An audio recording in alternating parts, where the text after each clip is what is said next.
Hello, Sagittarius, Sun, Moon, Rising, and Venus signs. Kamusta kayo? Sana po ay nasa mabuti kayong kalagayan.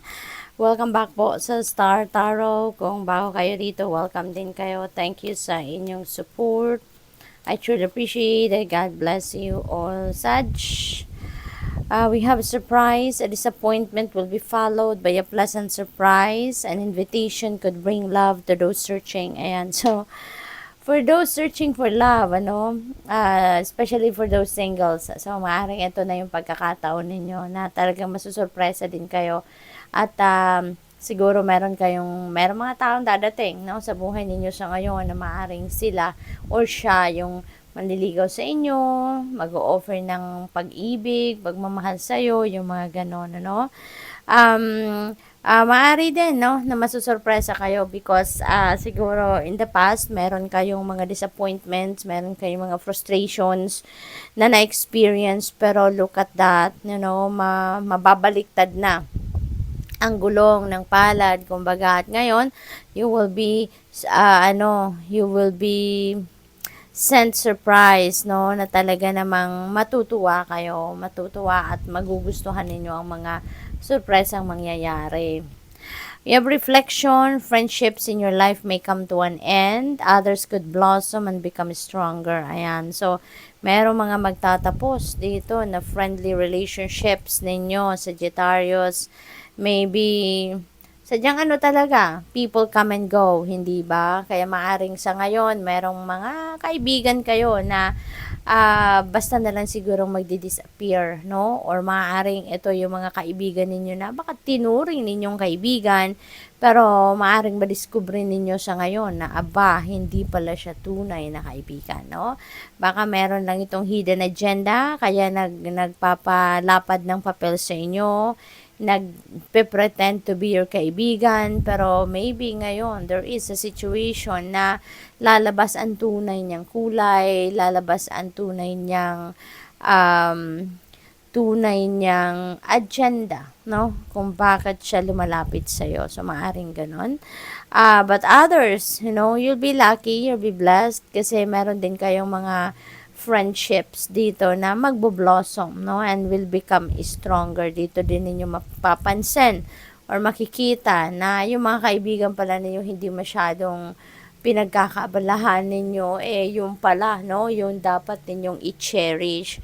So, we also have burnout energy. Your hard work will see results, no, but your health needs to be maintained. So, check in with your doctor, dentist, and health professional and try to maintain a healthy lifestyle. Okay? This is an important reminder para sa inyo, Sagittarius, na kailangan ninyong alagaan ngayon, no? Bumawi kayo sa inyong pangangatawan kasi nagsipag kayo, nagtiyaga kayo at lahat, no? Ang dami na ninyong ginawa, no?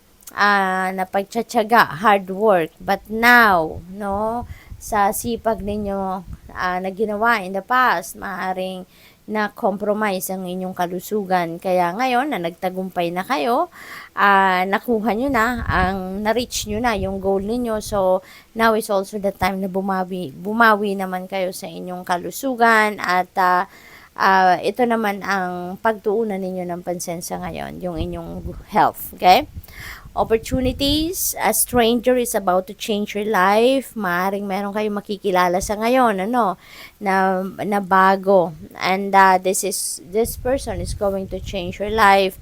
Exciting times and plenty of action, plus a special family reunion looks likely. Maaring marami din kayong activities, no, na gagawin sa ngayon. May mga family reunion, meron siguro mga invitations talaga para sa inyo na sa mga social gatherings or kung ano man mga okasyon. Tingnan natin kung ano pa ang mga mensahe para sa iyo for today.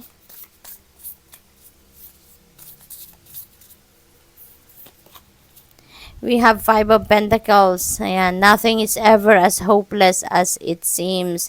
Ayan, so you know what, Sagittarius, parang low vibe, 'di ba? Low vibe energy ito. But huwag kayong mawala ng pag-asa, no? Kasi kahit meron kayong mga na-experience mga downtimes, natural yun eh. Normal yun sa buhay natin. Walang perfect journey, 'di ba, sa buhay natin. Kaya, huwag kayong mawalan ng pag-asa. Even if yung sitwasyon ninyo looks like, naku, wala na tong pag-asa, walang mangyayaring mabuti rito, baka yun ang mga iniisip ninyo, no? Kaya talagang you're feeling hopeless. But there is always hope, no? Yun ang promise sa atin ng divine. There is always hope. Kaya dapat dun tayo kumapit. Let's always hope. Let's always keep our hope and faith alive sa puso natin. Kasi kapag high vibe ang pinoproject natin, kapag nagpa-positive thinking tayo, ang siguradong dadating sa buhay natin, positibo din ang mga pangyayari at sitwasyon. Kaya kung nagpapaka-positibo tayo, makakaasa ka na meron dadating mga sitwasyon or experiences na positibo din. So, kahit may mga problema, makaka-attract ka ng solusyon, no? Mahahanap mo ang solusyon. But if you are going to hold on, yung mga negativity na yan, negative feelings and emotions, you can expect as well, no, na negative din yung dadating. Kaya, so it's all up to you, no? We are all given free will, 'di ba? Use your own judgment and discernment on every situation, ano? Basta yun lang ang tatandaan natin, ano? Like attracts like. Yun, ang law of attraction. And law of attraction is always at play. Kaya kung negatibo ang iniisip natin, hopeless tayo, please don't expect. No, there are positive situations that you will attract if you are thinking negative. Kasi hindi ganon, no? Kung positibong iniisip natin, expect nyo na positibo din ang maa-attract nating energy. But if we are thinking negative, then let's expect na negative din, no, ang maa-attract natin. Kaya as much as possible dito, no, i-let go, no, i-let go natin kung ano man ang negativity. If you want to attract solution, if you want to attract positive situation sa buhay, then simulan natin sa isip natin, mag-isip tayo ng positibong pangyayari para yun talaga ang ma-attract natin, 'di ba? But it's all up to you, no?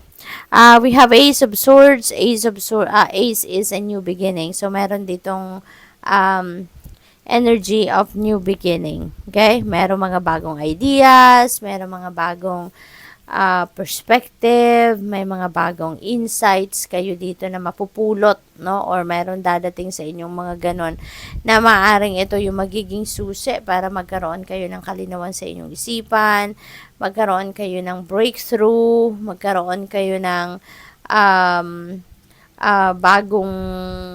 bagong way, no, of approaching life situation, yung mga ganon.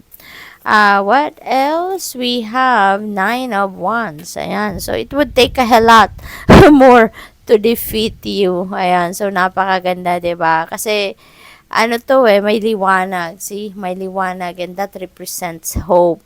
Kahit gaano mang kabigat, no, ang inyong pinagdadaanan, kahit sa tingin ninyo wala ng pag-asa, you know, if you will, if you will hang on to the hope and faith ninyo, no, na things are going to change for the better, makakaasa ka na yan talaga ang dadating at yan ang mangyayari, 'di ba?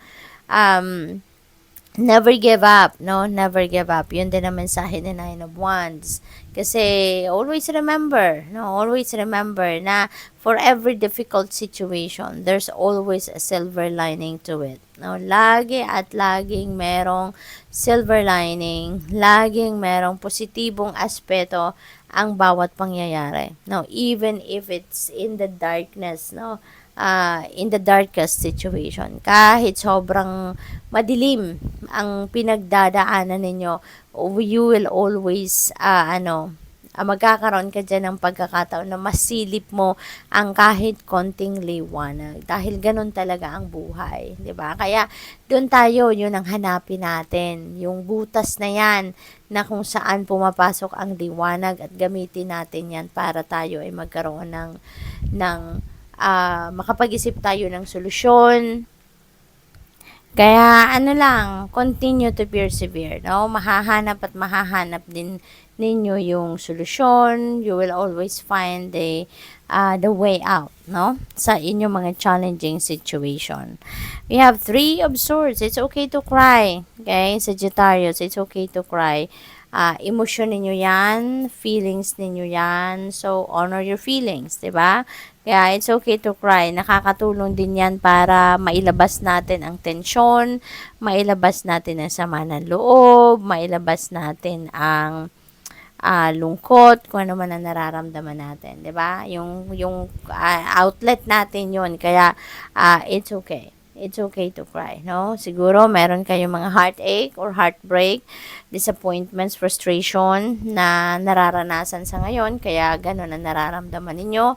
Or baka, sa sobrang pagod ninyo, kasi meron tayong burnout energy. So, maybe sa sobrang pagod na naramdaman ninyo lately, no? Minsan, 'di ba, may ganun tayong instances sa buhay na sa sobrang pagod natin, naiiyak na lang tayo. So, baka din, ganun din ang inyong sitwasyon. So, good luck. Thank you for watching. Love and light. Namaste.